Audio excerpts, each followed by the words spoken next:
35마일 북방에 있는 에게산에 위치한 항구 도시여서 헤름강 해물강 그 유역의 비옥한 땅에 그 산물을 운반하는 상업 도시였습니다. 서문화는 이 아시아의 그 영광이라고 할 만큼 아름다운 도시였고요. 이 도시는 BC 주전 1000년경에 헬라의 성령으로 건설이어서 주전 195년에 로마의 여신을 위해서 신전을 건축한 최초의 도시였습니다. 그러나 후에 BC 23년에는 티베리우스 황제를 위해서 신전 허가를 받아서 로마에 대한 강한 충성심을 보여준 도시입니다. 이로 인하여서 서문화는 로마 정부로부터 자유시로 인정을 받아서 자유와 특혜를 누렸던 도시가 바로 서문화라는 도시입니다. 서문화는 교회가 언제서든지 잘할 수가 없습니다. 많은 신학자들은 바울의 3차 전도 여행 중에 에베소에 머물 때 세웠다고 추정을 하고 있습니다. 자, 다른 지역에서와 마찬가지로 서문화의 복음이 전파되기 바로 유대인들의 박해가 심해졌고, 그것은 바로 로마 정부로까지 확대되어서 서문화 교회에는 큰 핍박이 시작이 됩니다. 근데 잘 아시는 것처럼 그 서문화 교회에는 폴리갑이라는 그러한 교부가 있었습니다. 자, 여러분 잘 아시는 분은요, 아주 순교자였는데, 그런 이제 자기가 하나님 복음을 전함으로 로마의 군들이 와 자기를 잡아서 죽일 것을 순교당할 것을 생각하고 있을 때 마치 그 로마 군들이 와서 그를 붙잡으러 옵니다. 그때 그 아내에게 자기를 붙잡은 그런 군인들을 대접을 잘하라고 말하고 자기가 1시간만 기도할 수 있는 시간을 달라고 해서 1시간 동안 열심히 기도하고 나와서 그들이 붙잡혀서 갑니다. 자, 붙잡혀 갔는데 붙잡혀 가서 그를 신문합니다. 신문하는데 신문하니까 총대 신문이 시작이 되는데 신문의 내용을 보면 그렇게 말합니다. 그리스도를 저주하고 가이사에게 분양하든지 거역하고 화형을 당하든지 하라고 호령을 칩니다. 자, 그때 여러분들 나와 이런 것 같으면 어떻게 말하겠습니까? 어쩌면 우리 살려달라고 할 수도 있고 별말 다 하겠죠. 그런데 이 폴리갑은 말하기를 그리스도께서 나에게 83년간이나 잘 대입했는데 나를 구원한 만왕의 왕이신 왕을 어찌 저주하겠느냐. 그냥 내가 화형을 당하겠다 하고서 그가 화형을 당하게 됩니다. 자, 화형을 시키기 위해서 그걸 결박하려고 할 때 폴리갑은 말합니다. 결박하지 말라. 결박하지 않은 내가 화형 당하고 참을성이 있다라고 해서 그를 화형시키기 위해서 그의 몸에 불을 지릅니다. 그러니까 화형을 당하면 그는 열심히 기도하면 가능합니다. 그런데 그 불이 폴리갑을 태우지 못합니다. 타지 않고 죽지 않습니다. 그러니까 그 군병들과 창으로 그를 찔러 죽인 다음에 죽었으니까 불이 타서 순교한 것이 바로 폴리갑입니다. 바로 그 교회가 오늘 지금 말씀하는 어떤 교회라고요? 서문화 교회입니다. 여러분 우리나라도 그렇고 전 세계 교회를 보면은 그냥 기독교가 왕성한 것이 아니라 다 이렇게 순교자들이 있었습니다. 그 사람들이 특별한 사람이냐? 아닙니다. 나와 있는 똑같은 사람들입니다. 근데 그게 왜 순교합니까? 믿음 때문에. 하나님 앞에 믿음을 지키기 위해서 그는 그렇게 화형이 돼서 불에 타 죽는 그런 순교를 당하게 됩니다. 자, 그러한 후에 이제 이 사람들이 그 모습을 보고서요 말하기를 이는 성자의 죽음은 하나님의 살아계심을 증명했다고 그들이 감탄합니다. 당연히 불에 타면 죽어야 되잖아요. 불에 타 죽지 않고 결국 창에 찔려서 그가 순교당하는 모습을 보면서 정말 하나님은 살아계신다라고 고백하는 그런 내용들을 말하게 됩니다. 그래서 바로 그 순교한 날짜가 주후 1550년 2월 23일 토요일날 순교를 당하게 됩니다. 이와 같이 성령과 회사의 길이 기름들 그런 서문화 교회를 향해서 주신 말씀을 참고해 보시면서 나와 여러분들이 어떻게 신앙생활을 할 것인지를 생각하시면서 나와 여러분들도 아름다운 모습을 통해서 우리 신앙이 올바로 정립되게 주님 조언을 드립니다. 자, 교회와 성도가 참되고 살아있다 타이틀을 보면 첫 번째 표준은요, 사랑이라는 것이고요. 두 번째 표준은 고난입니다. 사랑과 고난은 서로가 다른 하나의 자연스러운 결과입니다. 무엇을 위해서 여러분을 즐겨 고난을 받는 것이야말로 진정한 사랑이 있다는 증거입니다. 서문학교의 성도들은 그것을 위해서 고난을 받을 준비가 되어 있었습니다. 이는 마치 예루살렘 교회의 사도들과 같이 그리스도와 그 이름을 위하여서 능력받는 일에 합당한 자 여김을 기뻐함 같다고 말하고 있습니다. 자, 이와 진정한 그리스도인들은 신앙 때문에 오는 육적인 모든 고난을 감사함으로 받았고, 이러한 고난을 받을 때 영적으로 무한한 부유를 받아 누리는 역사실을 우리에게 가르쳐주고 있습니다. 서문학교의 성도들에게 거짓말로 비난하던 자들은 바로 하나님을 잘 섬긴다고 주장했던 유대인들입니다. 여러분, 우리가 교회사나 모든 지금 현재 모든 것들 연구해봐도 나와 핍박하는 자들은 예수 모르는 자가 핍박하는 것이 아니에요. 하나님 믿는 자들이 우리 핍박이에요. 그래서 우리는 정말 깊게 생각을 하셔야 돼요. 내가 혹시 좀 믿으면서도 정말 내가 잘못 신앙생활에서 다른 사람 피해를 주고 있지 않는가 한번 생각해 볼 필요성이 있어요. 자, 그들은 뭐라고 말합니까? 그들은 말하기를 여호와의 유중이라고 말하고 있지만 주님은 말하기 그들에 대해서 사탄의 유중이라고 말하고 있습니다. 자기들은 여호와의 유중, 바로 여호와의 모임이라고 말하지만 주님 보시기에는요, 사탄의 모임이라고 그렇게称말합니다. 그러니까 나와 여러분들이 어떻게 신앙생활에 따라서 우리는 잘못하면 사탄의 모임이 될 수 있고요, 잘하면 하나님의 모임이 될 수도 있습니다. 마치 이것은 베델, 하나님의 집이 벤-아일, 죄악의 집으로 바뀐 것과 똑같은 내용입니다. 이와 같이 그 안에서 신앙을 빙자해서 비신앙적인 행위를 하고 있는 사실을 우리에게 가르쳐 줬습니다. 나와 다시 좀 믿는다고 말합니다. 어떤 분들은요, 요즘 믿음이 계속 부정적으로 한 영광을 나타내는 것이 아니라 한 영을 가리는 일만 골라서 하는 사람들이 있어요. 이 사람들은 사탄이 도구예요. 그러니까 그렇게 열심히 믿었던 오늘 이 교회 안에도 정말 그렇게 순교하는 자가 있는가 하면은 그 반면에 그렇게 비판하고 문제를 일으킨 자들도 있었다. 그러니까 나와 여러분들이 이런 자 되지 않길 주님을 소원을 드립니다. 자, 서문학교회와 성도에게요, 유대인들과 로마 정부는요, 연합하여 핍박을 가해하고 시작을 합니다. 서문학교회의 성도들의 그 육적인 그런 환란과 공격은 상상할 수 없을 만큼 어렵고 힘이 들었습니다. 하지만 상대적으로 영적인 불편은 말할 수도 없는 풍요를 누리고 살았습니다. 이때까지 성도와 교회는요, 목숨까지 바치라는 그런 신앙이 없는 풍요를 누렸지만 이제는 목숨까지가 바쳐서 신앙을 지키라는 그런 명령에서 살아가고 있는 것을 우리가 볼 수가 있습니다. 그러면 어찌 보면 우리 신앙은 순교하기까지 하는 것이 신앙입니다. 순교하기까지 지키는 게 신앙이지 말만 하는 신앙, 그건 신앙이 아닙니다. 그래서 나와 어떻게 신앙하는 건 정말 중요한 일입니다. 자, 오늘 그런 말씀을 통해 우리가요, 깊이 생각해 보시면서 나와 신앙을 점검해 보시고 우리는 이러한 어려움이 올 때 어떻게 우리들을 지킬 것인가, 우리 나름대로 다짐하길 주님 조언을 드립니다.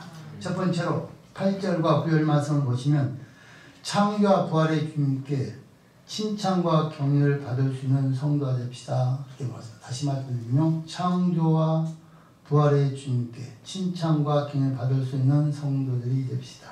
서로의 밝힌 바와 같이 서문하는 도시는 현대 용어로 표현할 때 유교에 능수능란했던 도시였습니다. 서문하는 로마가 카르타고 제국과 패권 전쟁할 때 로마 편에 섰고요. 로마가 지중해 그 세계를 장악하기 위해서 황제를 신격화시킬 때 재빨리 신년을 세워서 로마 제국의 정책을 따르는 충성을 다했던 그러한 도시입니다. 이때 로마는 정부는요, 서문화시를 자유시로 시행하여서 각종 자치를 허용했고, 서문화는 자연스럽게 자신들에게 자유와 보유를 보장해준 로마 제국과 또 로마 황제 시제에 대한 숭배에 커다란 자부심을 가졌습니다.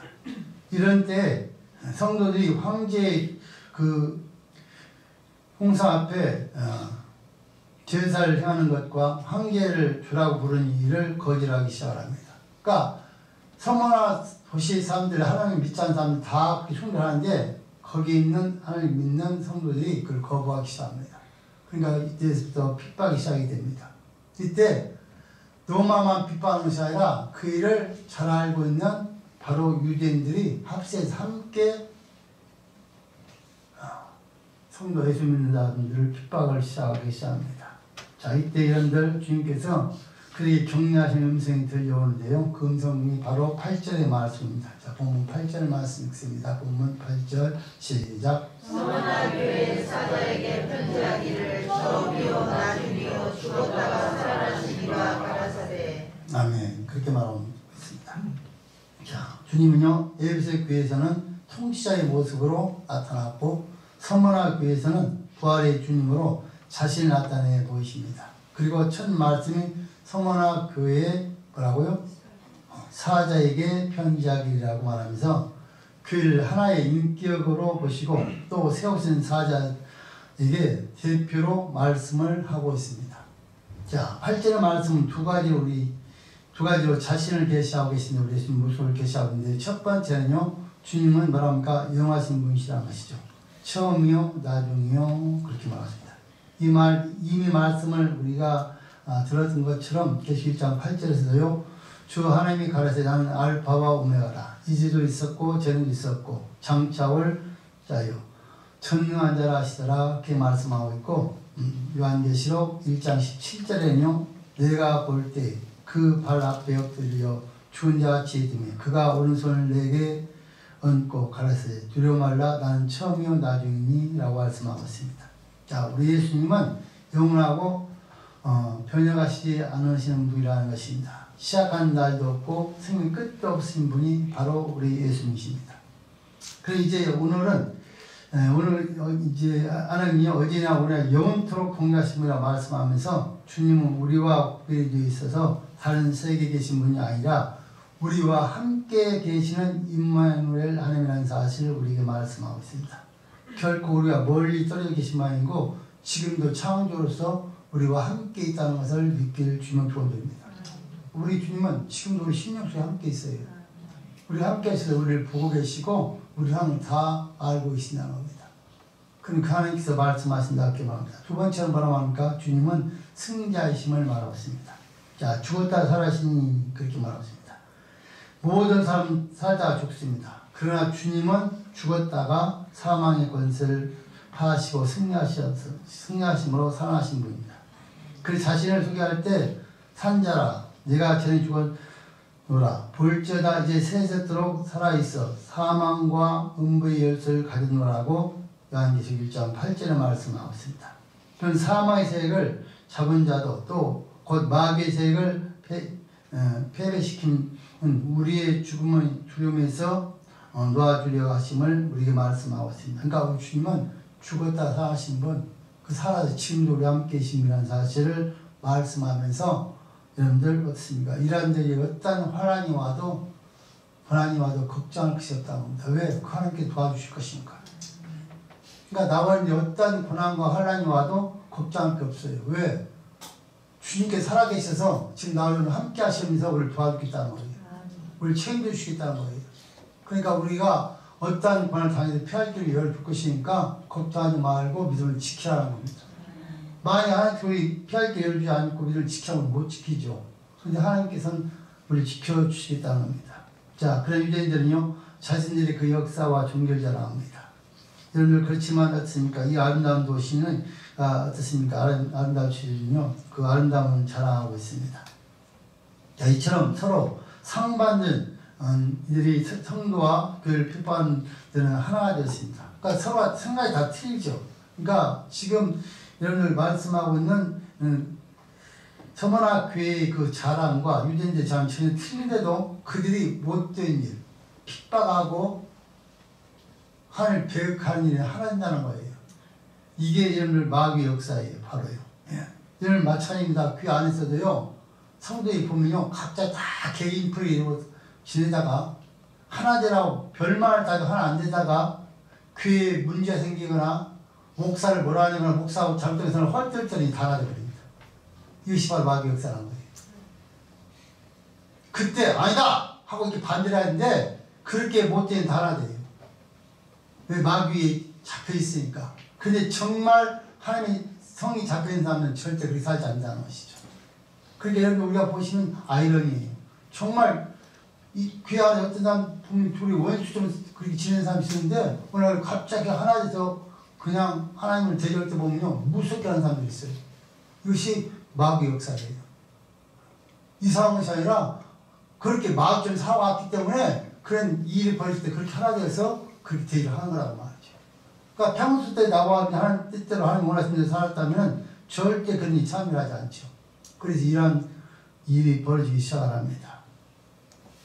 자, 그래서 우리 주님은 우리에게 말씀을 다시 합니다. 자, 9절 말씀을 함께 읽습니다. 9절 말씀 시작. 내가 내 환난과 공격을 하노니 실상은 내가 부요한 자니라. 자칫 유대인이 하는 자들을 영광하노니 실상은 유대인이 아니요 사단의 죄라. 아멘. 자, 그렇게 말하면 성도들과 국가의 그 충신들이 자신들의 삶을 충성스럽게 감당할 때 불의한 자들이 득세하고 정의가 오해받고 또 선한 행위가 변함받으면 자신의 소명과 충성스러움 속에서 고독에 처하게 되고요. 좌절하기 쉽습니다. 그러나 이해할 수 있는 친구가 있고 스승이나 부모가 또 정의 편에 서서 격려한다면 그 사람은 좌절하지 않고 승리할 수 있다는 사실입니다. 하지만 고난받는 성도들은요. 하박국 선지자의 말처럼요. 하박국 1장 2절 4절의 말씀처럼 어느 때까지니까 내가 강포로 말미암아 외쳐도 주께서 구원하지 아니하시나이다. 어찌하여 내게 죄악을 보게 하시며 폐역을 눈으로 보게 하시나이까 하면서 탄식할 수밖에 없습니다. 주께서 서머나교회 성도를 위하여 다음과 같이 말씀하십니다. 첫 번째 뭐라고 합니까? 교회와 성도들의 당하는 환난을 알고 계신다고 합니다. 내가 내 환난과 공포를 아노니 실상은 내가 부유한 자라. 자칭 유대인이라 하는 자들의 회방도 아노니 그렇게 말했습니다. 여기서 말하는 환난이라는 말은 바로 압력을 뜻하는 말이고요. 이 환난은 예수를 믿는 것 때문에 유유불세계로부터 받는 핍박을 말했습니다. 10절에서 나오는 투까지 포함하고 있는데요. 이것은 바로 주께서 예고하신 바입니다. 그래서 요한복음 16장 33절 말씀을 보시면요. 이것을 너희에게 이르면 너희로 내 안에서 평안을 누리게 하려 합니다. 세상에서는 너희가 환난을 당하나 담대하라. 너희가 세상 이겨노라 하노라 그렇게 말했습니다. 하나님은 나와 여러분들이 왜 핍박을 당하는지 다 알아요. 내가 잘못해서 핍박을 당하는지 내가 정말 믿음을 지키기 위해서 핍박을 당하는 사람이 다 알고 있어요. 그래서 하나님 뭐라고 말합니까? 내가 너와 함께하고 있다? 다 알고 있다. 무슨 말인가? 다 알고 있다는 말은 그 문제를 해결해 주겠다는 말이에요. 그러니까 나와 여러분 정말 주님을 위해서 우리가 핍박을 당하고 환난을 당했다면 하나님 그걸 책임져주시겠다는 거예요. 그렇지만 여러분의 욕심이나 여러분의 문제 때문에 그런 당하는 마땅히 당할 수밖에 없는 일이다 이것이죠. 그러니까 나와 여러분들 비록 나 혼자 여러분들 오늘 본문에서 지금 우리가 얘기했던 것처럼 여러분 그 하박국 선지자의 말씀처럼 여러분 그렇게 답답한 일이 있지만 하나님은 알고 계시기에 나와 여러분들이 어떤 환난이 있어도 여러분들 참고 있냐고 주님 총을 드립니다. 그래서 디모데후서 3장 12절 말합니다. 무릇 그리스도 예수 안에서 경건하게 살고자 하는 자는 핍박을 받으리라 그렇게 말합니다. 나와 경건한 뜻 살기 위해서는 핍박을 당연히 받을 수밖에 없어요. 그러니까 정말 하나님 뜻대로 사는 사람들은 위로울 수밖에 없어요. 사람들 보기에는 그렇지만 우리 주님 뭐랍니까? 너는 부자다. 이 말이 안 되잖아요. 여기서 부자라고 말하는 것은 뭘 말합니까? 세상적인 부자를 말하는 것이 아니라 영적 부자를 말하는 거예요. 내가 너와 함께 한다. 너와 함께 하게 넌 부자다. 그럼 뭘 나 이미 줬다. 그러니까 걱정을 쉬었다는 거예요. 그러니까 하나님이 나와 함께 하는 자는 어떤 환난과 고난을 다 이길 수가 있어요. 왜? 영적으로 부자니까. 이만 너희들 이미 주셨으니까. 그런데 함께 하지 않는 자는요. 엄마와 불패하고 범죄할 수밖에 없다는 겁니다. 그럼 하나님은 그래요. 너는 부자다. 여러분들 정말 부자 중에 부자는 누가 제일 부자입니까? 하나님 모시냐 부자입니다. 자, 그래서 여러분들 두 번째는 이렇게 말합니다. 교회의 성도의 궁핍도 알고 계신다는 거예요. 내가 내 환난과 공포를 알거니와 그래요. 여러분들 부유하고 화려한 도시라도 어떤 사람들은요 어떻습니까? 가난하게 살 수도 있고요 또 부자로 살 수도 있어요. 자, 이제는 가난한 이유가 두 가지의 이유가 뭡니까? 보편적 육체에 따라서 지록자가 지혜로운 자가 많지 않냐며 능한 자가 많지 않냐며 문벌 좋은 자가 많지 않다고 고린도전서 1장 20절에 말씀하셨습니다. 예수를 믿는 사람들은요 중에서는 이 여러분들 가난한 자가 여러분들 있을 수 있어요. 왜? 내 눈을 지키기 위해서 불에 타협하지 않고 돈 많이 벌 수 있는 길을 알아요. 근데 그 길이 주의가 있다면 그걸 포기하고 살잖아요. 그래 가난할 수 있어요. 여러분들 도둑질 하는 곳에 여러분들 곳에 투자에 돈 버는 그 여러분들 하나님 원하시는 것이 아니잖아요. 그러니까 그런 믿음을 다 지키기 위해서는 우리가 가난하게 살 수 있어요. 육적으로, 물질적으로는요. 그렇지만 나와 여러분 중에 하나님께서 말씀하시길 늘 영적으로 부자란 거예요. 여러분 우리가 갖고 있는 물질 갖고 총괄 많이 놓고 하셔야 돼요. 갖고 할 수가 없어요. 그러니까 만약 물질 때문에 하나님 잘못 믿고 있다는 그 사람은 지옥 갈 사람이 되는 것이죠. 그런데 나와 믿음을 지켜서 하나님과 함께 동행하고 살고 있다면 우리는 여러분들 궁핍이 한다 할지라도 하나님께서 우리를 책임져 주실 거니까 걱정하지 말라는 것입니다. 나와 이제 하나님께 다 맡기고 끝까지 믿음을 지킬 주님의 소원을 드립니다. 여러분 잘 아시는 것처럼 애굽의 지도자였던 모세도 그는 가만히 있으면 그 나라의 왕자가 될 수 있고 왕이 될 수 있습니다. 근데 그 나라보다 어떻습니까? 함께 종사라는 그 백성과 함께 고난을 선택해서 자기 스스로 그 길을 가는 모습을 우리가 볼 수가 있습니다. 그럼 이건 모세 망한 자입니까? 아니에요. 하나님 앞에 망한 자 아니란 말이죠. 세상 사람이 보기엔 망한 자가 참 바보 같은 놈다 할 줄 몰라요. 너 가만히 있으면 내가 왕이 되는데 왜 그게 가느냐고 비웃을지 몰라요. 세상 사람들은. 그렇지만 하나님 앞에서는 그 길이 더 옳은 길이라는 것을 우리에게 보여주고 있습니다. 자, 세 번째는요, 우리가 자칭 잘 믿는다는 자들의 그 비방, 그 대상임을 알고 계신다는 것입니다. 자칭 유대인이라는 자들이 회방도 안 오니 실사하는 유대인이 아니요 사단의 효자라 그렇게 말해요. 회방이라는 말은 거짓 소문을 퍼뜨린다는 뜻입니다. 그러니까 여러분 어떻습니까? 나와 여러분을 잘 믿으면요 마귀는 거짓말이니까 우리 그 있지 없는 거짓을 막 퍼뜨려서 우리 넘어뜨리게 변치를 다 해요. 근데 하나님께서는 그것도 다 알고 있다는 겁니다. 결국에 남을 여러분들 비방하고 못살게 하는 하나님께 심판을 받을 수밖에 없습니다. 그러니까 우리 하나님께 정직하게 살아야 돼요. 없는 것을 막 만들어서 하는 말, 이건 정말 앞에 큰 죄악입니다. 그러니까 누가 내 마음에 안 들어도 사실을 말해야 돼요. 아, 이 사람 정말 취존한 사람 생긴다. 이 사람 취존한 정직하게 살아가고 있다. 그렇게 말을 해야 되는데 내 마음에 안 든다고 얘를 아무리 비방해서 회방해서 어떻습니까? 죽일 사람 거짓으로 만들어서는요 결국에 심판의 대상이 된다는 것을 우리는 꼭 기억하길 주님의 촌을 드립니다. 그래서 여러분 절대로 여러분들 비방이 안 됩니다. 그러니까 많은 성도 여기서 지금 뭐라 말하니까 주님께서 말씀하기를 유대인이 그 회당이 여러분들 뭐라 말합니까? 사단이라고 말하고 있습니다. 그들은 하나님이다 여호와이다 말하지만 아니다. 그들이 모인 것은 사단이 모인 것은 회당이다 그렇게 말을 해요. 그러니까 말로는 그렇게 하고 있지만 사실 그들이 하고 있는 것을 보면 전부 다 합에 취하게 되고 있다는 것이죠. 사람들 만났을 때는 그럴듯하게 말을 하고요. 나 생각할 때는요 전혀 아주 못된 짓을 하는 사람도 있잖아요. 우리 교회는 그런 사람이 없는 줄 믿습니다. 절대 그런 일 하면 안 된다. 하나님께서 사단입니다. 이 말 무슨가 심판이 되고 있다는 거예요. 심판을 받을 수밖에 없다는 거예요. 그러니까 여러분 나와 모든 일에 긍정적으로 바라보시고 말씀하셔야 돼요. 그 정직하게 없는 것을 막 안들어서 해서는 안 된다는 것입니다. 여러분들이 잘 아시는 것처럼요. 유대인이라는 말 뜻은 뭔가? 주로 인하여서 사랑으로 선하게 사는 자를 유대인이라는 말을 뜻이고요. 이스라엘이라는 말의 뜻은 주로 인하여서 신령한 진리로 사는 자들. 여호와의 축이란 말은요, 선민의 축이라는 뜻을 갖고 있습니다. 그런데 그러나 이들은 이미 사단의 도가 되어 있고 그들의 모임은 사단에 대한 회당이 되어버렸다는 겁니다. 출애굽의 그 유대인들의 그 성도들에 대한 그런 비방은요, 한 6가지 대한 비방이 있다고 그럽니다. 6가지.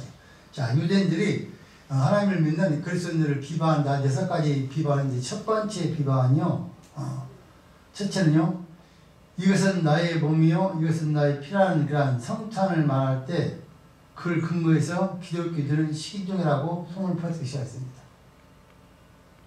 그들은 이걸 안 하니까, 그래서 여러분들 뭐라고 하니까, 우리가 몸과 피를 먹으니까 식인종이다. 그래, 여러분들 퍼뜨렸고요. 둘째로는요, 기독교인들이요, 그의 공동 식사를 아가페, 즉, 사랑의 잔치라고 표현하니까, 이것은 정욕과 부도덕한 방탕의 모임이라고 그들은 규정을 지어버렸습니다. 세 번째로는요, 기독교가 간혹 어느 가족 중에 어떤 이들은 여러분 교인되고 나머지는 예수 믿지 않는 사람도 있게 되잖아요. 예수 믿다 보면은 그런 것을 통해서 그들은 뭐라고 하느냐면요, 기독교는 바로 가인을 파괴하는 가족과 관계를 그런 약화시키는 종교다. 이렇게 비판을 시작합니다. 자, 네 번째로는요, 이방인들은 기독교인들을 무신론자라고 비판했는데 그 이유는요, 그들이 갖고 있는 것과 또 신상도 없이 예배한다는 것을 이해할 수 없기 때문에 그들은 무신론자라고. 그들은 처음 왔으니까 신화를 만들어 놓고 하나님을 예배해, 하나님처럼 모시잖아요. 근데 우리 보이지 않으시는 성기니까 그들은 우리 무신론자라고 그렇게 말씀했고요.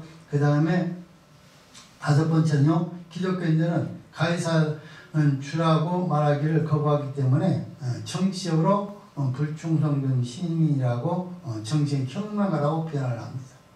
그러니까 당연히 하나님만 섬기니까 예수 믿는 사람도 그렇게 말할 수밖에 없잖아요. 여섯 번째는요, 기독교인들은 화염과 파괴로 끝나는 세계에 대한 예언을 하기 때문에 방화자라고 표현을 하고 시작을 합니다. 그러니까 우리 예수님께서 이 땅에 불로 심판할 것을 예언했으니까 그들은 우리를 방화자라고.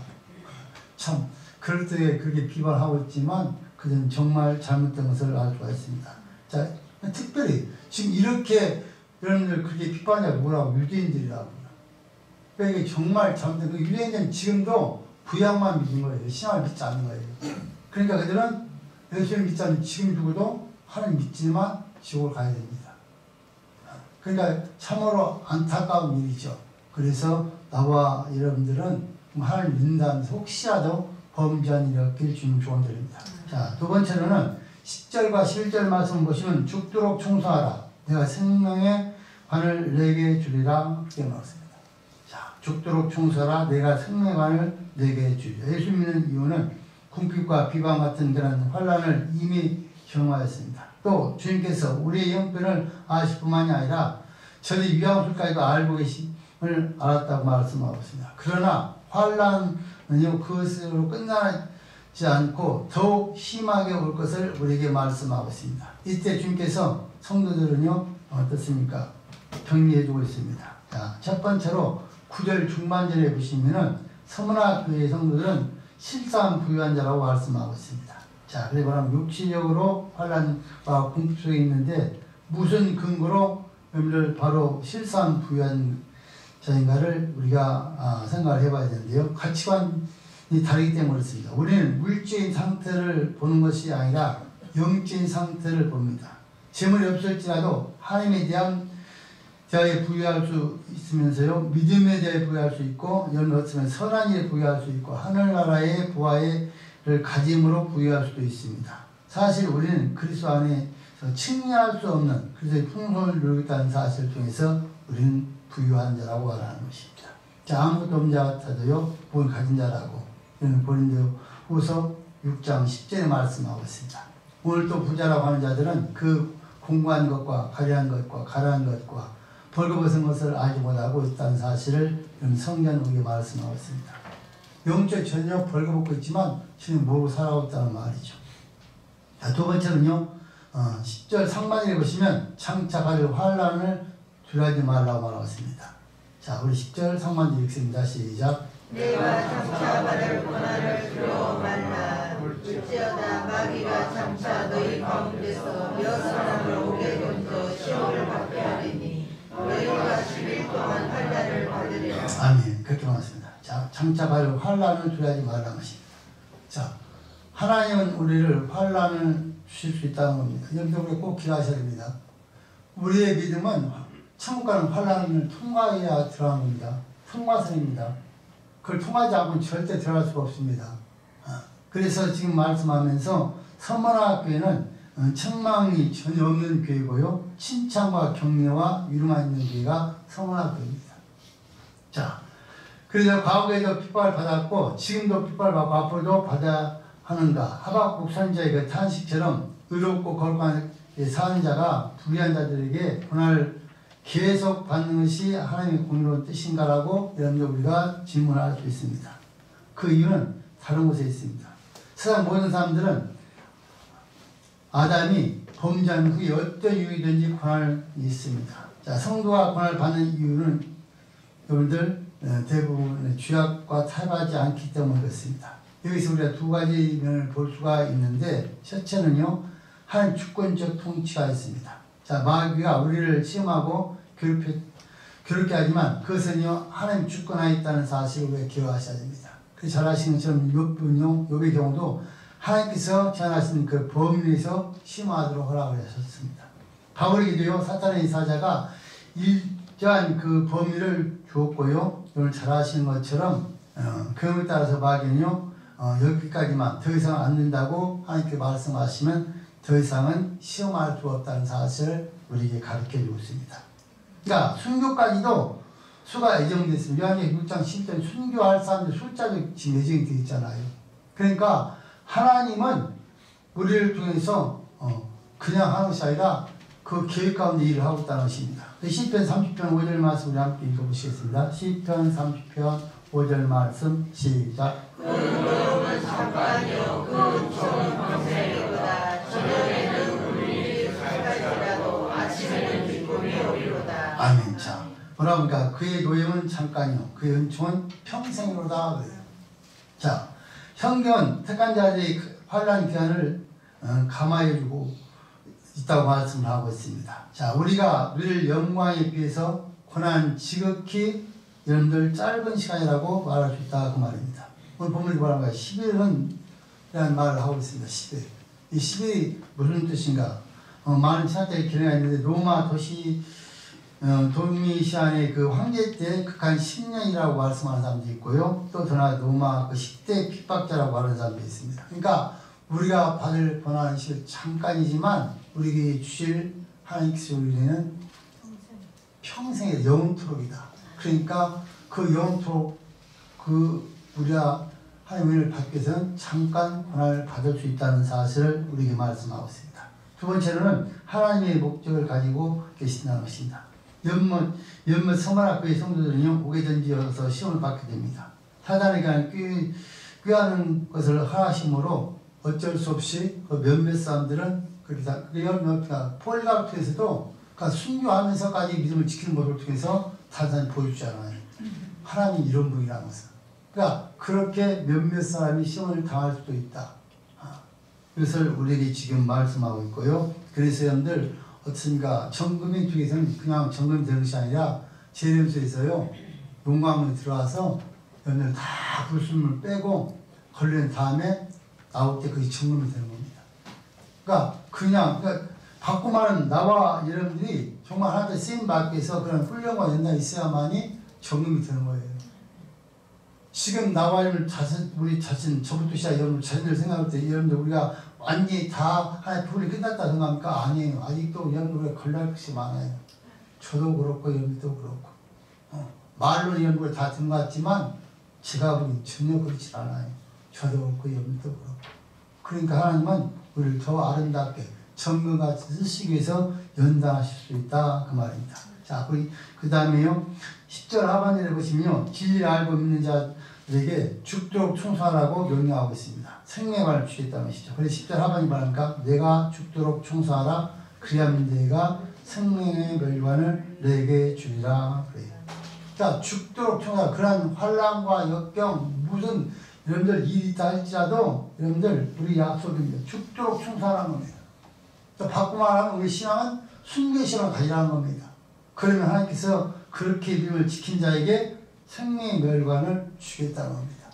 그렇게 지키지 않는 자는 생명을 받을 수가 없다는 말이죠. 그래서 나와 여러분들 하나님께서 준비하신 그 생명의 멸관을 받기까지 충성하기를 주님 축원드립니다. 자, 이렇게 순교를 각오하고 죽도록 순수한 자에게 생명의 관을 주겠다는 것입니다. 이 생명의 관은요, 되게 두 가지 의미를 갖고 있는데, 첫째는 경기장에서 승리자에게 주어집니다. 서머나이 그 도시는 큰 운동장이 있었고요, 각종 운동 경기들이 열렸습니다. 그때 우수한 그 승리자들에게 멸관을 주었습니다. 자, 신앙도 역시 마찬가지입니다. 힘든 경기와 같습니다. 우리 신앙도 그냥 이런 멸관 받는 것이 아니라 우리가 믿음을 지키고 최선을 다할 때 결국 승리 멸관을 받는다는 것입니다. 자, 두 번째는요, 섬김에서 봉사하는 자에게 주어집니다. 성도들은 섬김을 받기 위해서 있는 자가 아니라 성도는 섬기기 위해서 존재하는 자들입니다. 자, 우리가 여러분 착각하면 안 됩니다. 우리 섬겨야 됩니다. 근데 많은 사람이 섬김을 받으려고 하니까 문제가 되는 거예요. 그러니까 섬기는 자가 되게 주님의 이름으로 초원을 드립니다. 그래서 야고보서 1장 10절 말씀을 함께 읽어보시면요. 야고보서 1장 12절 말씀. 야고보서 1장 12절. 야고보서 1장 10절 말씀 읽습니다. 시작. 해가 두고 뜨거운 바람이 불어 불을 날리우며 1장 12절. 죄송합니다. 1장 12절. 1장 12절 시작. 시험을 참는 자는 복이 있도다. 이것이 옳다 인정하심을 받은 후에 주께서 자기를 사랑하는 자들에게 약속하신 생명의 멸관을 얻을 것입니다. 아멘. 그렇게 말합니다. 시험을 참는 자는 복이 있도다. 이것이 옳다 인정을 받은 후에, 그러니까 하나님의 인정을 받은 후에 우리에게 생명의 멸관을 주시겠다는 거예요. 그러니까 인정을 받도록 우리가 믿음을 지켜야 된다는 것이죠. 자, 그래서 나와 끝까지 믿음을 지켜야 됩니다. 그 다음에 여기서 여러분 11절 하반절에 보시면요, 믿는 자는 둘째 사망의 해를 받지 아니하리라 이렇게 말했습니다. 자, 네 번째는 둘째 사망의 해를 받지 않게 해줄 것을 약속하셨습니다. 사망은 두 가지가 있습니다. 첫 번째 죽음은 육신의 죽음이고요, 두 번째 죽음은 영육의 죽음입니다. 영육이 부활하고 난 후에 두 번째 죽음 바로 지옥 가는 죽음입니다. 그러니까 여기서 말하고 있는 사망의 해를 받지 않는 것은 지옥을 가지 않고 천국으로 가게 해주겠다는 그런 약속입니다. 그러니까 나와 여러분들이 육신이 있기 때문에 누구든지 한 번 다 죽어야 돼요. 근데 두 번째 죽음은 절대 아닙니다. 두 번째 죽음은 바로 지옥을 보내겠다는 말입니다. 그래서 나와 여러분들이 정말 끝까지 믿음을 지켜서 우리가 두 번째 죽음에서 승리할 주님을 축원드립니다. 그래서 마태복음 10장 28절에 말합니다. 뭐라고 하니까 몸은 죽여도 영혼은 능히 죽이지 못하는 자를 두려워하지 말고, 몸은 죽여도 영혼은 능히 죽이지 못하는 자를 두려워하지 말고, 오직 몸과 영혼을 능히 지옥에 멸하는 자를 두려워하라. 그렇습니다. 그러니까 그 우리 바로 하나님을 두려워하고 섬기라는 거예요.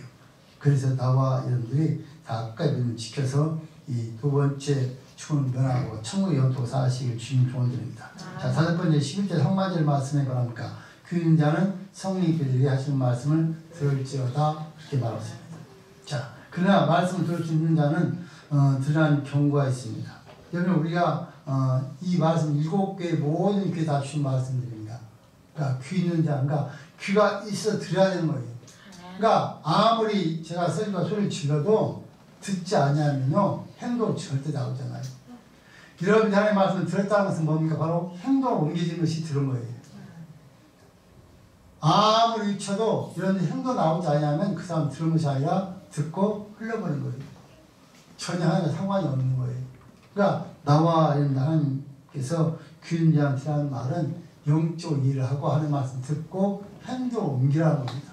그래야 열매가 우리에게 있다는 것입니다. 그래서 나와 여러분들 하나님 말씀 들을 때 집중해 들으시고요, 여러분들도 열심히 듣고 그 말씀 결단해서 행동 나타나기를 주님의 조언을 드립니다.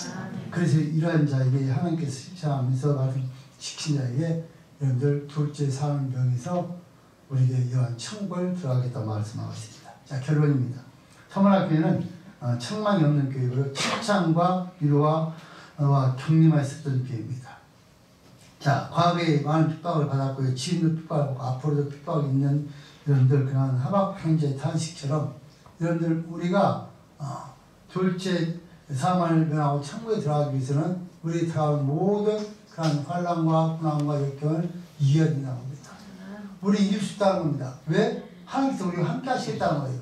너 혼자 하라는 것이 아니고 하나님께서 이미 이길 힘을 우리 주셨고 우리 주님께서 직접 이 땅에 오셔서 승리하신 모습을 보시면서 내가 이겼으니 너도 이길 수 있다. 그러니까 나만 믿고 따라오라는 겁니다.